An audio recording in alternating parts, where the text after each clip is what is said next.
What's up guys, MKBHD here, and welcome to the retail unboxing of the Samsung Galaxy Fold. So this is an interesting one. This is the first foldable phone that's really going on sale to the masses. It's priced way higher than even any other high-end Samsung flagship, so it's clearly positioned as a luxury device. And so while you're probably right that most people won't be buying this, some people will. So it's already on sale, it's pre-order. So this is what people paying that $1,980 will get in the box, plus a few bonus second impressions. So if you haven't already seen my detailed first impressions video, boom, it's up there in the corner, or it's the first link right below that like button. So you're about to see a bunch of examples of Samsung trying really hard to make you feel like your money was well spent. So the presentation of the box, as you've seen, within a box, it's awesome, it's super extra. The thin box on the top is the phone, believe it or not, but we're gonna put that to the side for a second because you do get some other stuff. So in this pouch here at the top, there's a two-piece Kevlar case and a SIM card ejector tool, and we'll get back to that case in a minute. Then in this little AKG sleeve here at the top, there are a pair of Samsung Galaxy Buds. So these are the $139 wireless earbuds that you could consider AirPods equivalents in this Samsung or Android world. Pretty big inclusion here if you ask me, and since the Galaxy Fold doesn't have a headphone jack, this is one step closer to committing to wireless. There's no other dongles, just straight up wireless headphones.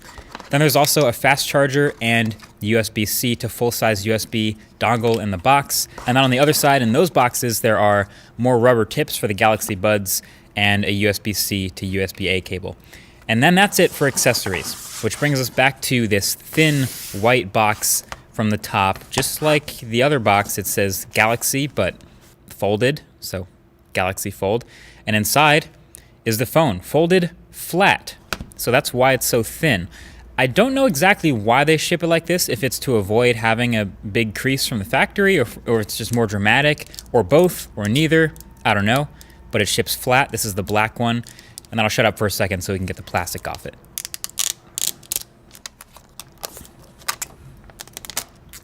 Always fun. So booting it up for the first time, the setup process is pretty much identical to the Galaxy S10 or any other Samsung phone. You sign into your Google account, you sign into your Samsung account.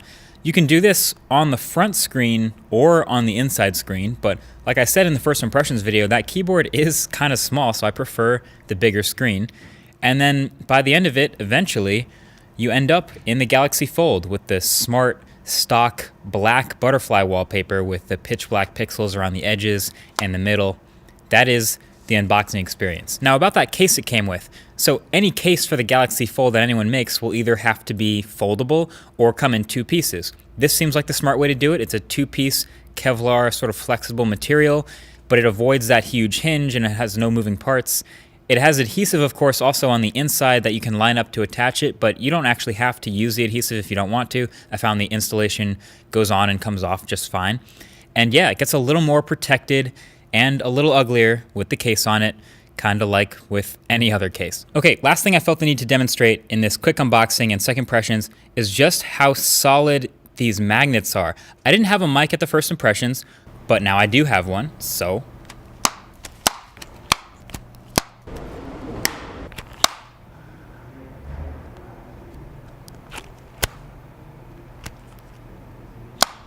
that is just super satisfying. Flip phones are back, and for good reason. So there's a magnet in each side of the Galaxy Fold, about 2/3 of the way down, as demonstrated by this magnet paper, my new favorite scientific observation tool. And they're pretty strong. So they're so strong that they have a bit of a field effectively outside of the phone itself, strong enough to pick up metal objects and things like a bunch of washers, nails, or even whole bags of nails, keychains, and I even had a small wrench that worked, and an Apple Pencil, which of course has a piece of metal in it for the iPad's magnet, that worked, and a really, really big Allen key. It's made of metal and it can pick it up. This magnet is for real. So just had to share that, a little proof from what I was talking about from the last video. Again, I'll link that below.